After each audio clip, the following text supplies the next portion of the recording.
A partir de agora, a Timbira apresenta Direito no Ar. Direito no Ar. Fique por dentro dos direitos e deveres do cidadão. Direito no Ar. Na Rádio Timbira. No ar, Heraldo Moreira, comunicando. Olá, meus amigos e minhas amigas do Direito no Ar, programa que é fruto da parceria entre a Rádio Timbira, a Associação dos Magistrados do Maranhão e o Instituto Mérito. A Rádio Timbira, você sabe, é a emissora oficial do Estado do Maranhão, sendo vinculada à Secretaria de Comunicação Social, cujo secretário é o jornalista Ricardo Capelli.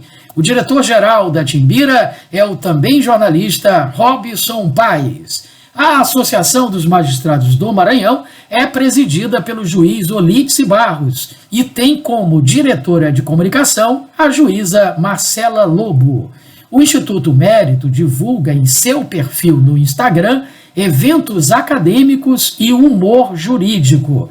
Os eventos servem para aqueles que precisam de certificados de atividades complementares para fins de graduação. Lembramos que o Direito no Ar é gravado e sempre tem, em seu primeiro bloco, entrevistados falando sobre um determinado tema de interesse dos nossos teleouvintes. Hoje iremos tratar aqui no programa Direito no Ar do tema Direito Eleitoral, com um advogado que é especialista nessa área, doutor Egberto Wagner. Doutor Egberto, seja muito bem-vindo ao Direito no Ar, muito grato pela sua disponibilidade em nos atender, gravar conosco, falar sobre esse tema que é extremamente momentoso, direito eleitoral. Só que, como é a sua primeira entrevista no programa, tradicionalmente, quando isso acontece, a gente procura saber um pouquinho da carreira do entrevistado, porque isso pode servir, inclusive, de inspiração para as pessoas que estão nos assistindo. Então, por favor, doutor Egberto, por que a advocacia e por que a especialização justamente no direito eleitoral? Bom dia, Heraldo Moreira. Agradecer ao convite de participar desse debate aqui, dessa entrevista na Rádio Timbira, na manhã desse domingo. Para mim é motivo de honra ser convidado a fazer contigo esse diálogo. É engraçado porque o direito surgiu em minha vida não como uma pretensão de ser advogado. Eu confesso que nunca alimentei na minha adolescência e na minha juventude o interesse em ser advogado, por incrível que pareça.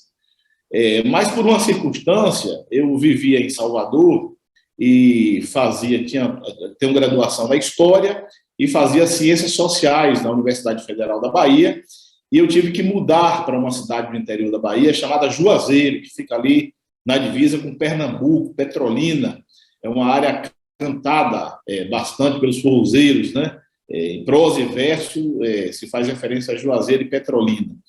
De modo que, em decorrência da mudança minha para Juazeiro, não havia um curso de Direito de Ciências Sociais à época, que eu pudesse transferir, já estava no finalzinho do curso, e como eu sou uma pessoa que gosto sempre de estar estudando, resolvi entrar no Direito, e dele não saí, e daí, portanto, tomei gosto pela advocacia, e a minha entrada, digamos assim, no Direito Eleitoral foi uma decorrência quase que natural, porque como eu já vinha de vinculação com a atividade política, militante, como dirigente partidário e participando do processo político, foi quase que natural eu me vincular ao direito eleitoral. Então, é basicamente essa minha relação com o direito, especialmente com o direito eleitoral. Maravilha.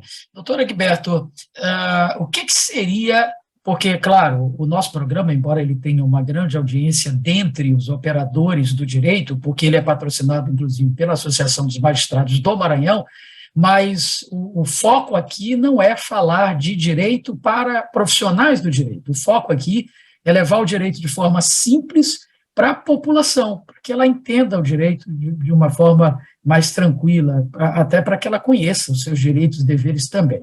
Então, para essa população que está nos acompanhando, que não é da área jurídica, o que seria exatamente o direito eleitoral?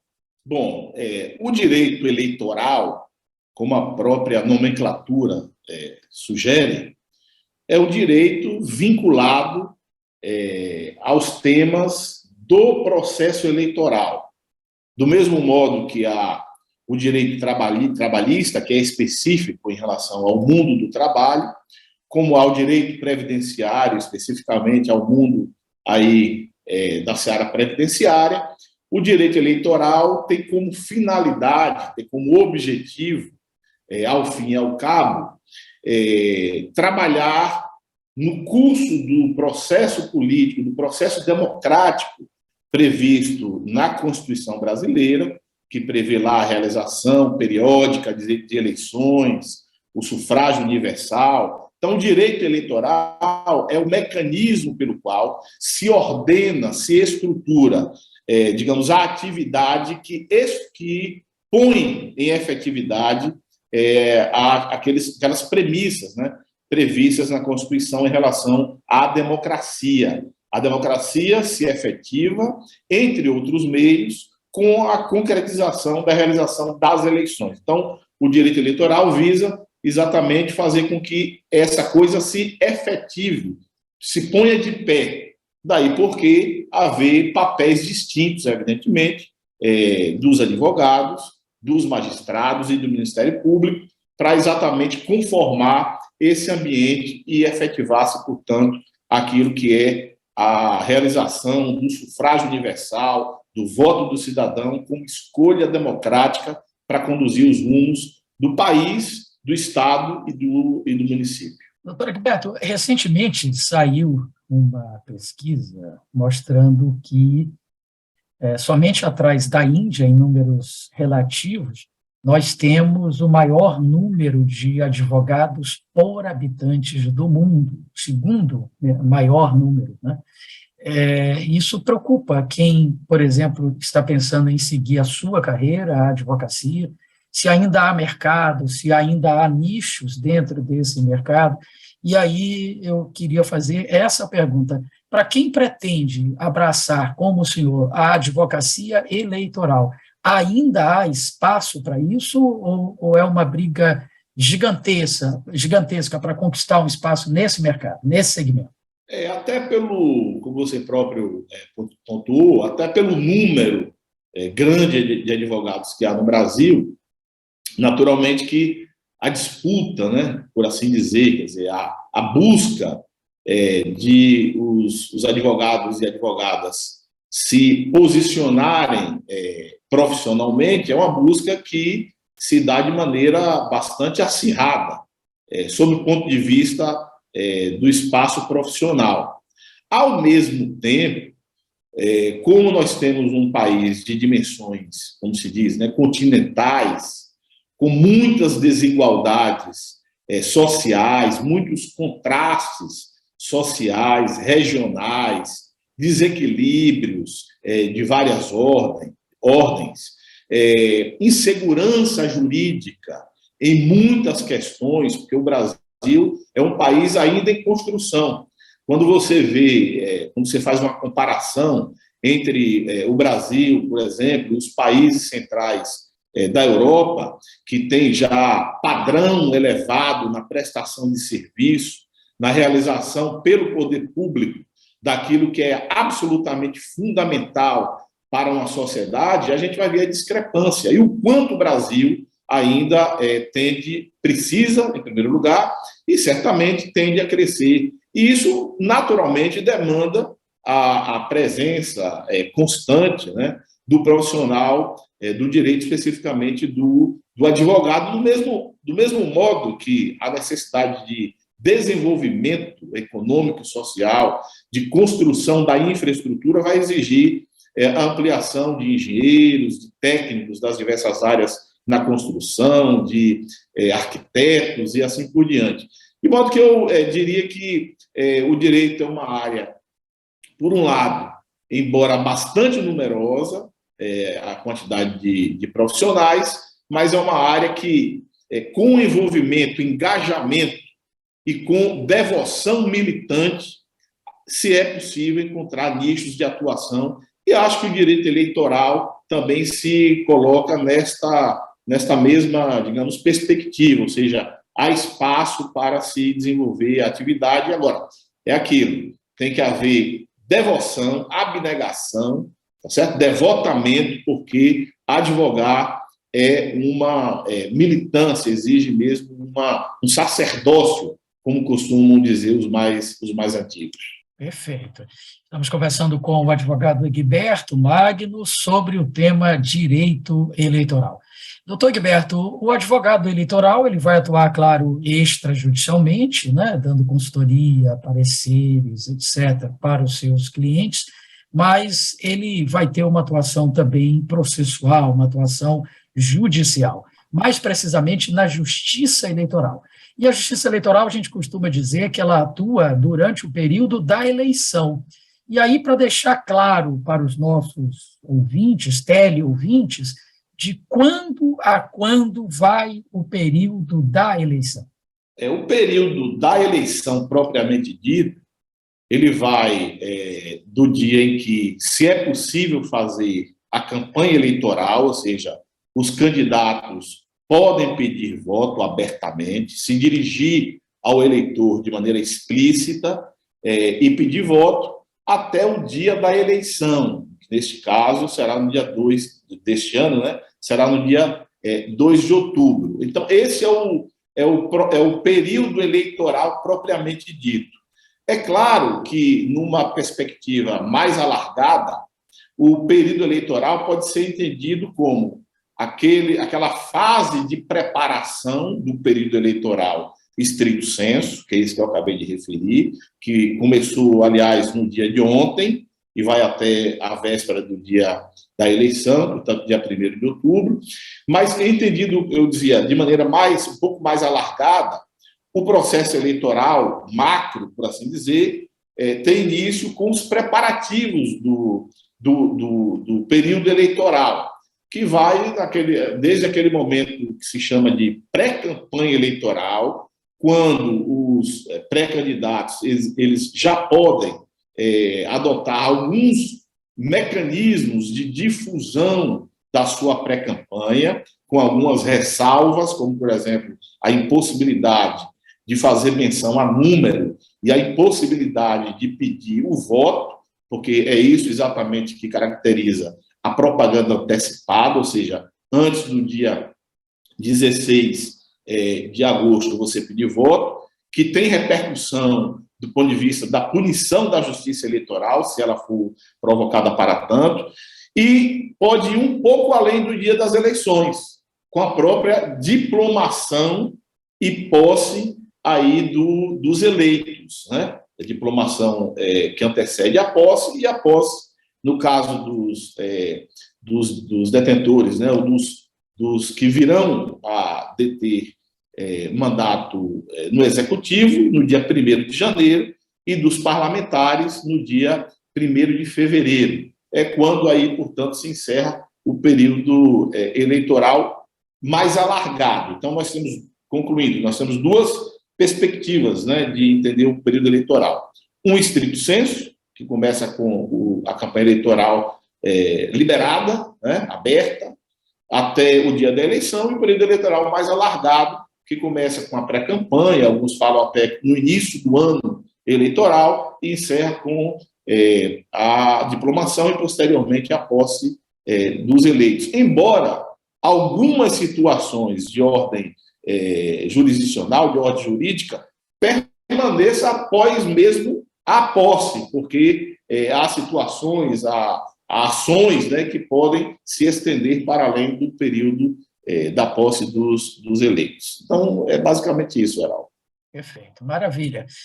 Bom, doutor Egberto, sem dúvida alguma que, acredito eu, 2 temas estão permeando essas eleições desse ano.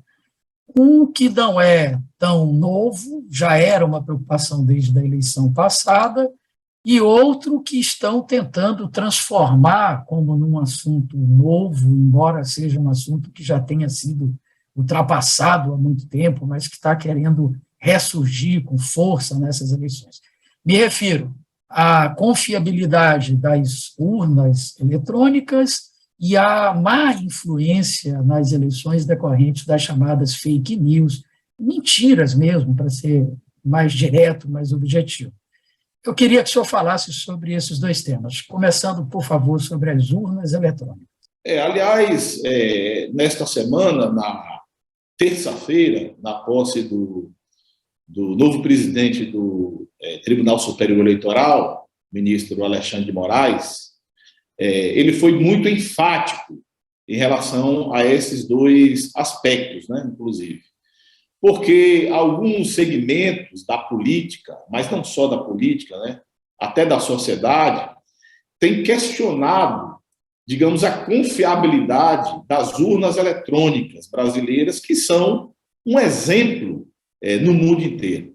Você sabe que as urnas eletrônicas no Brasil, elas são até, digamos assim, a tecnologia que ela detém é procurada ser seguida por outros países, né? Representa um modelo, e de fato, decorridos mais de 20 anos, desde que surgiu a primeira urna eletrônica, nós temos sucessivas eleições marcadas por um grau de confiabilidade cada vez maior dessas urnas, porque elas são, como se diz, auditáveis, diferente do que muitos apregoam por aí.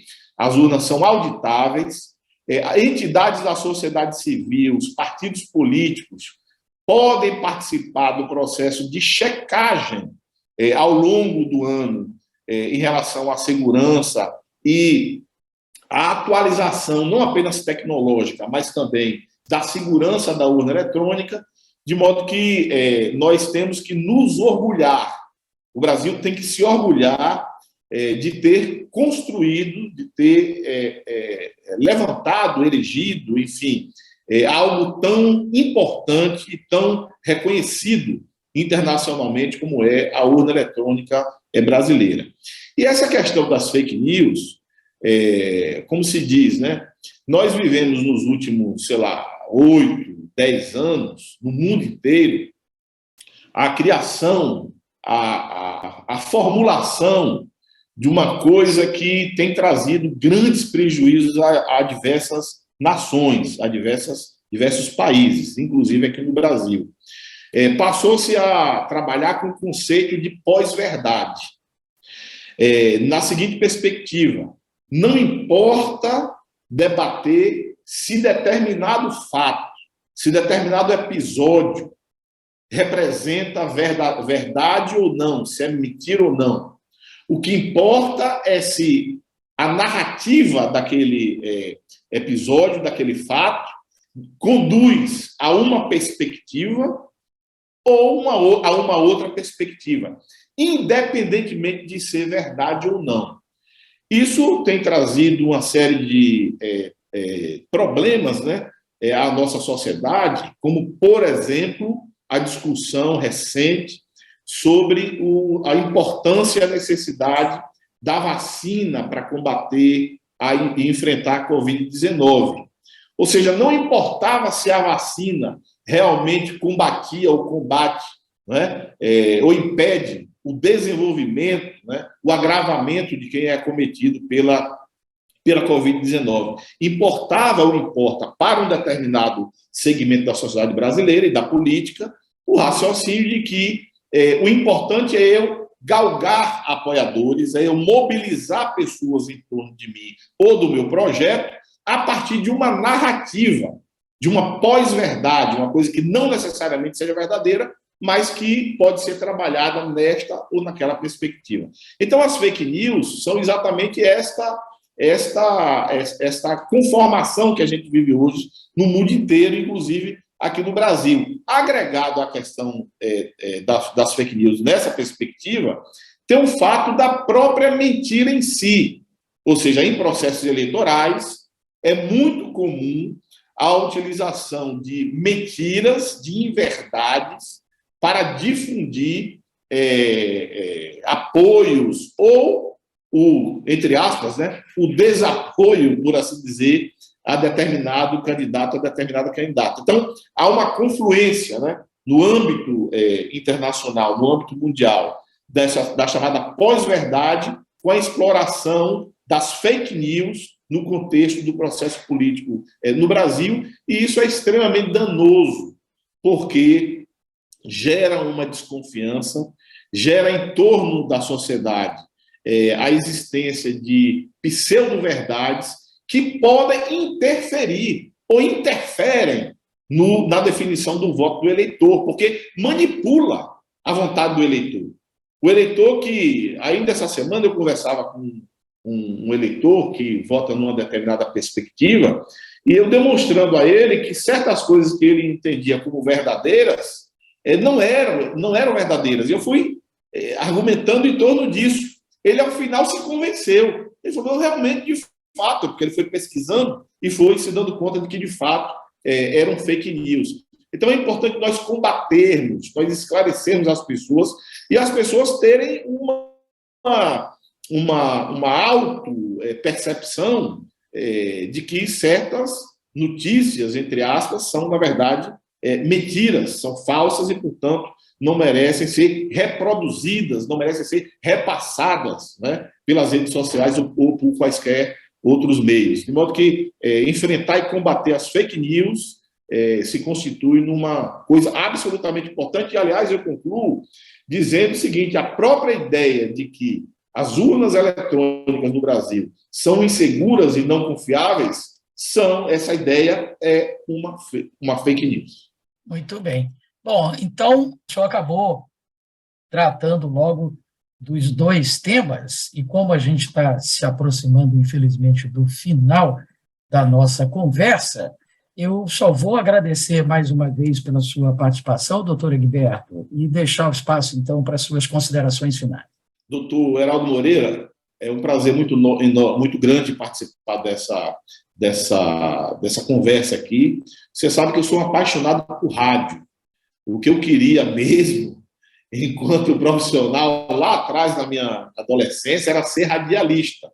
De modo que eu me sinto realizado em ti, porque é um advogado e um professor bastante conceituado, de bastante competência, reconhecido por todos, e agora presente aí no rádio, né? De algum modo eu me enxergo aí em ti e agradecer ao convite e dizer que o teu programa é muito importante para elucidar para a sociedade situações que às vezes ficam confinadas no âmbito dos advogados e demais operadores do direito.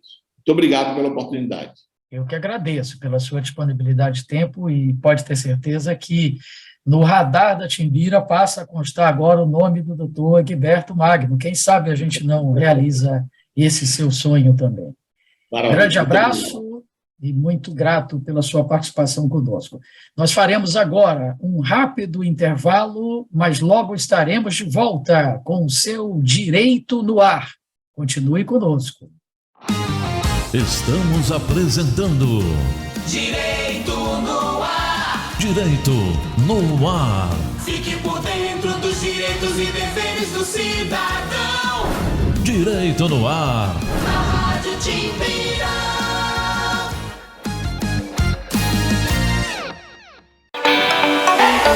Chegou o novo canal da 1290 no YouTube, TV Timbira Esporte. Inscreva-se no canal, aperte o sininho e deixe o seu like.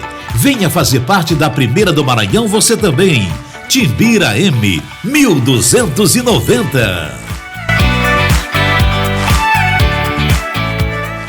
O Poder Judiciário é responsável por processar e julgar o crime de tráfico de pessoas, previsto no artigo 149-A do Código Penal Brasileiro. Esse crime constitui uma grave violação aos direitos humanos e, assim, faz imprescindível a atuação dos magistrados nos procedimentos judiciais, visando garantir a proteção e a assistência das vítimas, em consonância com o disposto na Lei 13.344 de 2016, de modo célere e efetivo.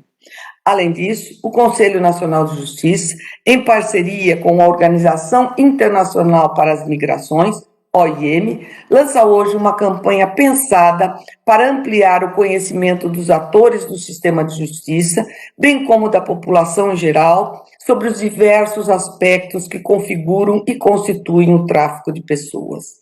Com essa campanha, o CNJ e a OIM dão concretude às metas 5.2 e 8.7 dos Objetivos de Desenvolvimento Sustentável da Organização das Nações Unidas, focados na erradicação do tráfico de pessoas, contribuindo também para a meta 10.7, em que as migrações sejam bem gerenciadas em benefício de todos.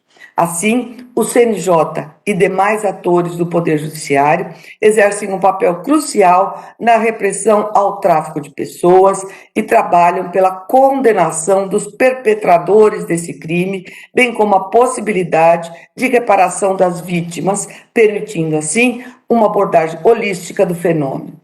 Convido aos senhores e às senhoras a acompanhar as peças informativas que serão lançadas nas próximas semanas. O material clarifica sobre o que se considera tráfico de pessoas, quem são as possíveis vítimas, quais as formas de aliciamento e os canais de denúncia. Trabalhemos juntos pela erradicação desse crime. Um dos maiores gargalos na promoção da justiça cidadã é a fase de execução do processo e de cumprimento da sentença. Existe um longo caminho a se percorrer para garantir que a decisão final se transforme em realidade, especialmente nos casos que exigem pagamentos de dívidas, tanto para o Estado quanto de uma pessoa para outra, ou mesmo em processos criminais. Atualmente, cerca de 84% desses processos ficam parados, sem uma solução, em muitos casos pela dificuldade de localizar bens e ativos para pagar essa dívida. E um dos maiores desafios é a investigação patrimonial, que exige uma equipe de magistrados e servidores especializada em um trabalho que, no melhor dos casos, leva meses. Isto até a chegada do Sniper. O Sistema Nacional de Investigação Patrimonial e Recuperação de Ativos é certeiro. Ele cruza referências em diversos bancos de dados e destaca vínculos, sigilosos ou não, entre pessoas físicas e jurídicas para identificar bens e ativos que podem ser usados no pagamento de uma citação. Tudo isso em menos de 5 segundos. Além disso, ele está preparado para receber qualquer base de dados de interesse, o que vai permitir que ele amplie ainda mais suas capacidades de investigação. Ele revela de forma gráfica informações societárias, patrimoniais e financeiras que seriam dificilmente perceptíveis em uma simples análise documental, tornando possível identificar os grupos econômicos e as relações entre as partes. Com isso, são apresentadas novas soluções para que a sentença seja cumprida. O Sniper é parte do Justiça 4.0, um programa que tem como objetivo central usar inovação e tecnologia para dar mais eficiência, transparência e celeridade aos processos judiciais, oferecendo melhores serviços às pessoas e à sociedade. A ideia é criar uma justiça que seja tão simples de acessar quanto um aplicativo de celular, e você é parte disso. Vamos construir juntos a transformação no judiciário?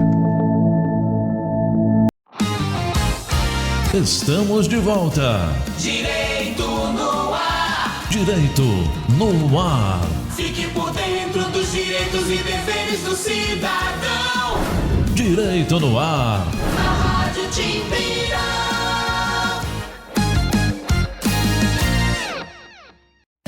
No ar, Heraldo Moreira, comunicando. Estamos de volta aqui pela Rádio Timbira com o seu Direito no Ar, em parceria com a Associação dos Magistrados do Maranhão e o Instituto Mérito. E chegou a hora do quadro A Vida Pede Passagem, produzido pela ONG SOS Vida, Paz no Trânsito. Vamos assistir?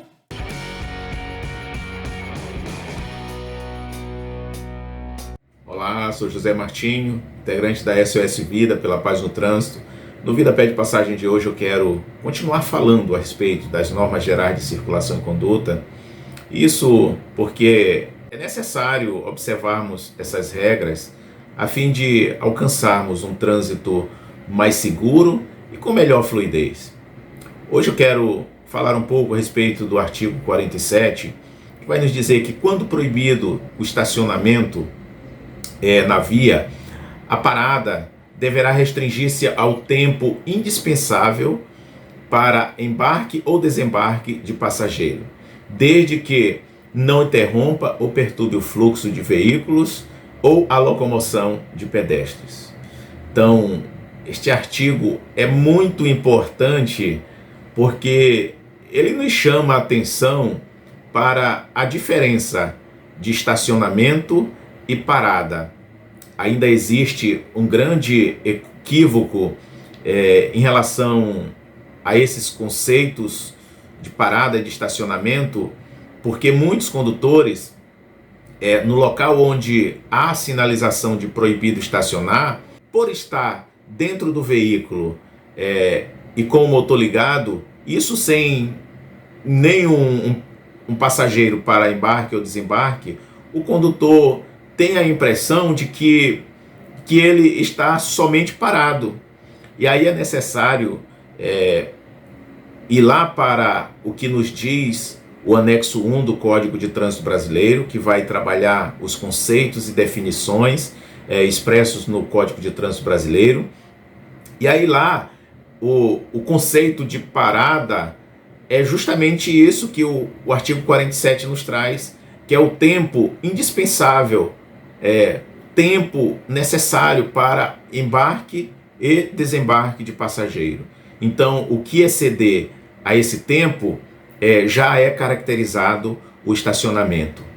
Então, é importante que os condutores observem essas regras, que observem o que está expresso lá no anexo 1 do Código de Trânsito Brasileiro, dos conceitos e definições, a fim de que possam ter uma boa compreensão a respeito do que a lei ela nos traz, porque somente assim poderemos alcançar um trânsito mais seguro e com uma melhor fluidez, a fim de que, no final de tudo, todos os usuários da via sejam beneficiados. Até a próxima.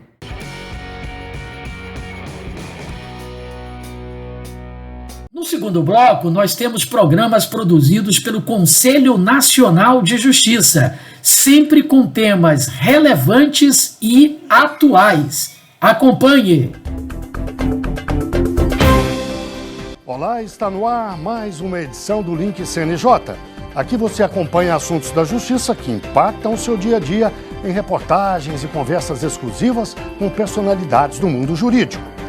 E hoje vamos falar do sistema socioeducativo responsável por atender os adolescentes brasileiros em conflito com a lei. Medidas recentes do Conselho Nacional de Justiça permitiram avanços nessa área, mas ainda há muito que melhorar. Em janeiro do ano passado, o CNJ editou a Resolução 367, com normas para a criação da Central de Vagas no Sistema Estadual de Atendimento Socioeducativo. Outra recomendação, a 87, orientou tribunais e magistrados sobre o atendimento inicial e integrado dos adolescentes em conflito com a lei. Criou ainda um manual e capacitou técnicos do Poder Judiciário sobre o primeiro contato desses adolescentes com o sistema de justiça. E também incentivou o funcionamento dos NAIs, Núcleo de Atendimento Integrado, já presentes em 17 unidades da Federação e 26 municípios.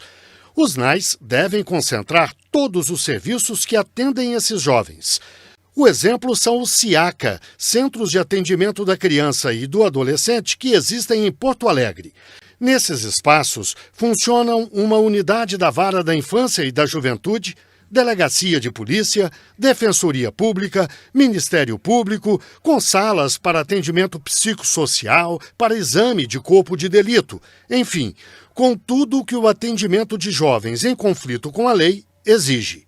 Se formos analisar em termos de política pública, e até mesmo para o Estado, quanto mais rápido nós agirmos em relação aos adolescentes, menos despesas teremos das mais variadas na órbita da saúde, na órbita do sistema adulto, ou até mesmo da internação no âmbito juvenil, porque sabemos os custos. Quanto antes nós atuarmos, menor as consequências na formação desse indivíduo para o futuro, como pai, como marido, como companheiro, como um membro integrante da sociedade. para falar sobre o assunto, eu converso agora online com Bruna Queires, socióloga, pesquisadora na área do sistema socioeducativo. Também Aline Helman, mestre em Sociologia e doutora em Economia do Desenvolvimento. E Márcio Rogério de Oliveira, promotor de Justiça no Ministério Público de Minas Gerais e coordenador do Grupo de Trabalho de Acompanhamento do SINASE, instituído pelo Conselho Nacional do Ministério Público. O SINASE é o Sistema Nacional de Atendimento Socioeducativo. Muito obrigado aos três pela participação aqui no Link CNJ. Eu começo com uma pergunta para o doutor Márcio. Em 2019, doutor Márcio, o sistema socioeducativo tinha mais de 18 mil adolescentes. Era muito mais do que a capacidade. Depois de várias medidas tomadas pelo CNJ, esse número caiu para 13 mil. Portanto, uma redução de cerca de 30%. É significativo. Mas isso significa que o sistema está totalmente resolvido ou realmente há muito que se avançar? O levantamento feito pelo Conselho Nacional do Ministério Público em 2018, ele constatou, infelizmente, que a gente tinha naquele momento, no Brasil, cerca de 16 mil vagas para a medida de internação por prazo indeterminado, isso em todos os estados do Distrito Federal, total de 16 mil vagas, e a gente tinha, naquele momento, uma superlotação de 1.925 adolescentes, acima das vagas disponíveis. E uma fila de espera, ou seja, sentenças de internação que não estavam sendo cumpridas por falta de vaga de 2.011 pedidos. Isso entre janeiro e agosto de 2018. Então, a gente tinha um déficit real em 2018 de 3.936 vagas. Praticamente 4 mil vagas, um déficit real. Se a gente projetar para dezembro de 2018, isso chegaria a 5 mil vagas de déficit. Então, a gente tinha aí um déficit em torno de 30,5% das vagas disponíveis. A gente precisava aumentar 5 mil vagas para atender a demanda que existia naquele momento de 2018. Mas aí veio 2019, a gente teve a decisão do habeas corpus coletivo 143.988, relator o ministro Edson Fachin, determinando o princípio de números clausos, impedindo a superlotação das unidades, e a gente aplaude essa decisão do Supremo. Eu particularmente, eu ajuizo ações em Belo Horizonte desde 2010 para evitar a superlotação. A gente tem em Belo Horizonte, desde 2010, essa preocupação, tanto o Ministério Público quanto o Poder Judiciário, porque a gente sabe os males que a superlotação gera. A gente pode falar mais um pouco sobre isso daqui a pouco. Mas o fato é que havia uma política com oferta insuficiente, tanto para a medida de internação quanto para as medidas de meio aberto.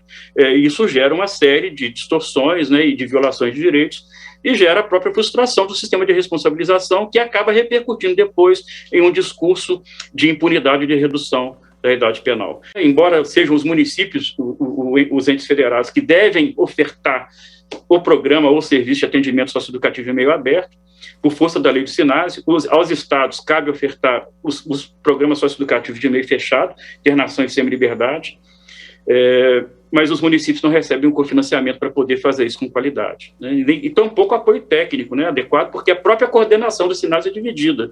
A gente tem o meio aberto na assistência e a coordenação do SINASE no Ministério da Mulher, Família e Direitos Humanos, ou seja, há uma dicotomia aí de coordenação que evidentemente prejudica também a emissão de regras que sejam gerais para todo o sistema. E eu falo isso porque as medidas em meio aberto são as mais importantes, porque a privação de liberdade deve ser a exceção. Então, nós temos que fortalecer as medidas de meio aberto, as medidas de proteção, para que a gente não precise, ou precise cada vez menos das medidas de restrição de liberdade. E, no entanto, a gente não tem uma política de meio aberto, socioeducativa de meio aberto no Brasil, forte, bem financiada, bem estruturada, com propostas pedagógicas consistentes, que possam efetivamente receber e atender adequadamente situações tão complexas quanto são as situações de vida desses adolescentes que recebem essas medidas socioeducativas. Bruna, você e a Aline participaram de uma pesquisa que fez um diagnóstico desta área. O que diz exatamente essa pesquisa? Quais as principais conclusões, por favor? Então, o que a gente identificou é que em 16% das unidades no Brasil, em 2019, a superlotação foi maior do que 150 dias no ano, né, mostrando que é algo permanente no sistema, né. Isso gerou impactos de todos os níveis, né. Se a gente pegar, por exemplo, algo bem básico, a condição dos dormitórios dos adolescentes, né, em 19% das unidades, os adolescentes dormiam em condições precárias, né, que também é um fruto da superlotação, né. Então, esse grande desafio, existem algumas iniciativas nesse sentido, e talvez a central de vagas, né, que é uma das estratégias desenvolvidas recentemente, seja uma das grandes iniciativas para dar conta do grande problema que é a superlotação. Então, para além da contribuição na questão da superlotação em si, que é a grande contribuição, né, da central de vagas, ela também pode contribuir para atenuar os problemas relativos à sistematização de dados, que foi talvez a grande conclusão dessa pesquisa. É difícil avaliar o SINASE, porque é difícil monitorar, é difícil entender os indicadores, é difícil ter dados precisos e padronizados nacionalmente sobre o atendimento dos adolescentes em meio fechado no Brasil. Aline, o doutor Márcio falou de políticas públicas. Você é especialista em políticas públicas.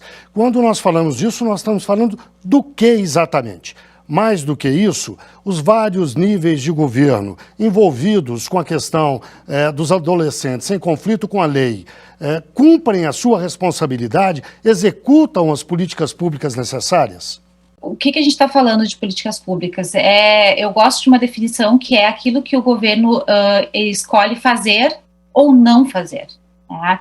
Então, no caso do SINASE, por exemplo, ele é de 2012, tem uma lei que cria ele e que estabelece, por exemplo, que tem que haver essa avaliação que a gente só conseguiu fazer em 2018, né, muito tempo depois. Enquanto política pública, ela tem todo um sistema previsto, toda uma série de ações previstas na lei, mas não tem, por exemplo, financiamento determinado claramente como ele tem que ser, qual o valor, e um dado que a gente também não conseguiu apurar na pesquisa. Aparentemente os gestores tinham dificuldade de responder essa questão simples. A gente não tem um sistema, um SINASE, a gente tem vários, basicamente 27 SINASEs, né?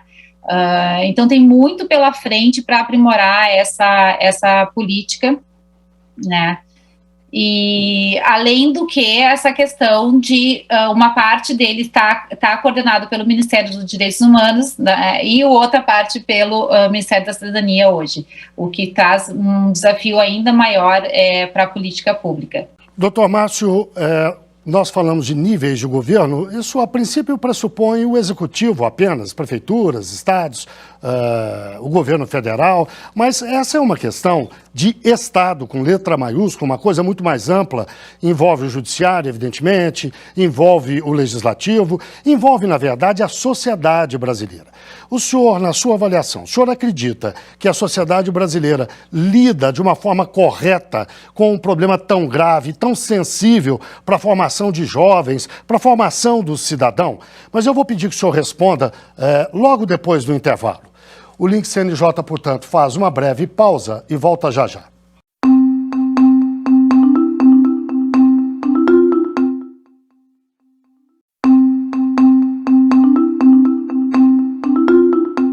O Link CNJ está de volta. Hoje falamos do sistema socioeducativo responsável por atender os adolescentes brasileiros em conflito com a lei.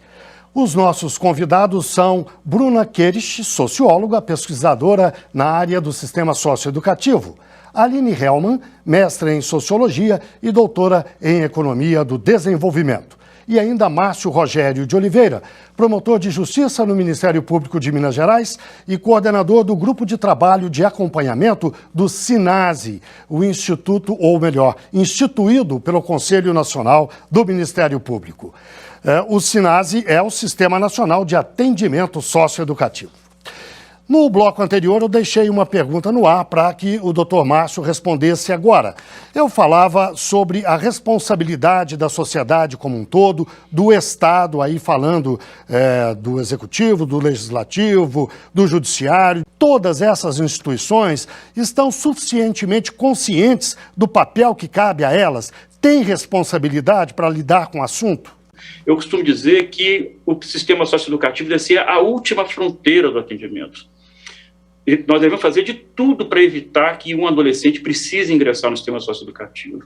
E, para isso, nós precisamos prevenir os fatores de violência e criminalidade que estão predominantemente, vários estudos atestam isso, estão predominantemente nas comunidades periféricas, não apenas das grandes cidades, mas também na cidade de médio porte e até nas cidades de pequeno porte hoje. O tráfico de drogas hoje é uma organização poderosíssima, né? Não apenas no Brasil, no mundo inteiro, né? E os nossos meninos das comunidades periféricas estão sendo cooptados muito cedo pelo tráfico de drogas, né? E envolvidos em um ciclo, né? De violência e criminalidade, que resulta lá na frente na explosão do sistema prisional e também na explosão dos índices de letalidade juvenil. O Brasil é hoje um país que mata todos os anos mais de 30 mil jovens, né, por morte violenta, por arma de fogo. E a gente fala hoje, né, nós estamos testemunhando um verdadeiro genocídio da nossa juventude pobre, negra e periférica, por falta de políticas públicas nas comunidades, nos territórios periféricos. Então, onde o Estado não chega com boas creches, com boas escolas, com bons equipamentos de esporte e cultura e lazer, que são espaços de proteção extremamente importantes, e simplesmente não se investe nas juventudes. O fato é esse, né? Não existe uma priorização de investimento nas juventudes. Nós não temos programas de profissionalização amplos. O Sistema S não consegue acolher essa juventude pobre como deveria acolher, e poderia acolher. É um sistema poderosíssimo, super eficaz, que poderia estar recebendo esses adolescentes para ofertar a eles cursos profissionalizantes e opções de inclusão no mercado de trabalho de forma protegida e adequada, respeitando a condição de pessoa em desenvolvimento, que é o adolescente. Mas, infelizmente, nós não temos essa prioridade, e isso é um papel de todos nós denunciar isso, porque essas comunidades mais pobres, elas precisam de uma proteção maior, de investimento maior, e você ter espaços de educação, de proteção e de promoção de direitos para esses adolescentes seria sensacional, principalmente com esporte, com a cultura e com educação de qualidade. Desde o primeiro momento, desde a creche até o ensino médio fortalecido, as escolas de tempo integral, a gente tem várias possibilidades. O que não tem realmente é prioridade para isso e investimento para isso nessas comunidades. Bruna, eu gostaria de falar especificamente do papel do judiciário na sua avaliação. Que papel é esse, e especialmente do Conselho Nacional de Justiça? Eu queria reforçar alguns pontos que apareceram de forma bem precisa, assim, em relação ao papel do judiciário nesse caminho, né? O primeiro é o papel que o judiciário tem e deveria ter na fiscalização da execução das medidas socioeducativas no âmbito do SINASE, né? O Poder Judiciário é um dos fiscalizadores do SINASE, e o que a gente constatou é que em algumas regiões a periodicidade dessa fiscalização ela ainda está muito baixa, principalmente na região sul e na região norte, por exemplo. A fiscalização da execução do sistema socioeducativo por parte do Poder Judiciário acontece semestralmente ou então anualmente. Algumas iniciativas tentam atenuar essa distância entre o judiciário e a execução das medidas socioeducativas, e acho que é importante reforçar elas aqui. Uma delas são as audiências concentradas, né, as iniciativas de realização de audiências dentro das unidades, de forma concentrada. Isso apareceu bem fortemente, tanto por parte de juízes, quanto por parte dos próprios gestores e técnicos socioeducativos, como uma iniciativa que tem melhorado essa articulação do Poder Judiciário com a execução das medidas, inclusive tem tornado o juiz de execução mais próximo, né, dos casos, das situações de vida desses adolescentes. Então, tem gerado uma qualidade maior da relação do atendimento, né, do judiciário nesse sentido. Quero reforçar mais uma vez, então, essa iniciativa recente da Central de Vagas. Eu acho que o CNJ tem cumprido um papel fundamental, porque um dos grandes perigos, né, quando a gente fala da Central de Vagas, é que a gente construísse um sistema que reforçasse essas desigualdades regionais, essas despadronizações que a gente constatou na Pesquisa Nacional de Avaliação. E eu acho que o CNJ tem cumprido um papel muito interessante de capacitar o sistema socioeducativo nacionalmente, para que exista um mínimo de padronização do funcionamento dessa central de vagas, que esse era um principal risco. Então, eu queria saudar aqui a iniciativa do CNJ. Eu acho que o CNJ talvez tenha um desses grandes papéis, assim, de garantir ou estimular essa padronização da sistematização de informações, mas do funcionamento do SINASE como um todo, né? Eu queria fazer uma observação mais ampla em relação ao CNJ, é que ele vem sendo um grande financiador, um grande promotor de pesquisas na área. E isso é muito bacana, muito saudável, porque pesquisas normalmente demoram para, se são bem feitas, elas demoram para trazer dados, mas se a gente não fizer, a gente não tem as informações para fazer o aprimoramento, né, dos programas, das políticas. Eu só queria reforçar que talvez um dos papéis importantes do CNJ também é que uma das questões que a gente observou na pesquisa é certo descrédito que as medidas de meio aberto elas recebem, inclusive por parte de juízes. E, em parte, esse descrédito, né, é reflexo dessas dificuldades que a rede socioassistencial sofre, né? E talvez um papel do CNJ seja justamente reforçar que o fortalecimento das medidas de meio aberto é uma maneira, inclusive, de dar conta de certa, entre aspas, demanda reprimida que o sistema de meio fechado gera. Bem, chegamos ao fim da nossa entrevista. Eu agradeço muito a participação de Bruna Queires, socióloga, pesquisadora na área do sistema socioeducativo, de Aline Hellman, mestra em Sociologia e doutora em Economia do Desenvolvimento, e ainda de Márcio Rogério de Oliveira, promotor de Justiça no Ministério Público de Minas Gerais e coordenador do Grupo de Trabalho de Acompanhamento do SINASE, instituído pelo Conselho Nacional do Ministério Público. Vamos ao quadro Uma História, aquele momento em que um juiz ou uma juíza conta um caso que marcou a carreira dele ou dela. Confira a história de hoje. Eu sou magistrado há 33 anos. Sempre trabalhei em eleições do Distrito Federal. Antes de entrar na magistratura, eu trabalhei muito em eleições, como cabo eleitoral, jovem, ia a comício, acompanhava os shows nesses comícios, os discursos dos candidatos a prefeito, a governador, senador, deputado. Para mim, aquilo era muito empolgante. Então, eu vivi, ao longo da minha vida no Distrito Federal, muitas eleições, já fiscalizei a apuração de votos em várias delas. Eu me lembro de uma eleição no ginásio de Taguatinga. Foi a última eleição do governador Roriz. O fiscal chegava no momento e chamava o juiz eleitoral. Doutor Belinati, olha aqui, esse voto aqui é nulo. Olha, ele escreveu aqui Saulo e não foi Paulo. Aí eu pegava a cédula do papel e examinava. Peraí, escreveu Saulo ou Paulo?